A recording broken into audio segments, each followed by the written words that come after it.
তো নমস্কার বন্ধুরা, আপনারা আমার সামনে দেখতে পাচ্ছেন একটি মেশিন রাখা রয়েছে। এই মেশিনটির ভিডিও আপনারা অনেক দিন আগেই পেয়ে গিয়েছিলেন, অর্থাৎ ফেব্রুয়ারি মাসের দিকে পেয়েছিলেন।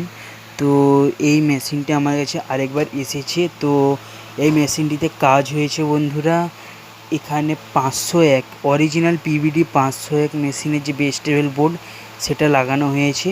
আর এখানে ভলিউম, আর এখানে ব্লুটুথ প্যানেলটা, আর এখানে এক্সটার্নাল যে জিনিসগুলো সেগুলি দাদাভাই যে নিয়েছিলেন তিনি আউট করে দিয়েছেন। তো কেবলমাত্র তিনি পিছন দিয়ে ইনপুট দিয়ে র্যাক বাজাবেন। তো 100+100 রয়েছে, তো দুটি আউটপুট তিনি র্যাক বাজানোর জন্য ইউজ করবেন মেশিনটি এখন।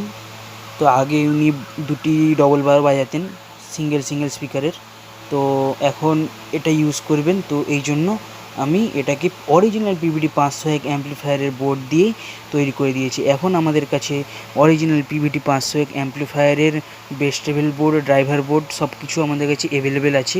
আপনাদের কারোর যদি প্রয়োজন হয় বা কোনো মেশিনে আপনারা লাগাতে চান বা নতুন কোনো মেশিন বানাতে চান, তাহলে অবশ্যই আমাদের ভিডিওর নিচে দেওয়া নাম্বারে কন্ট্যাক্ট করে নেবেন।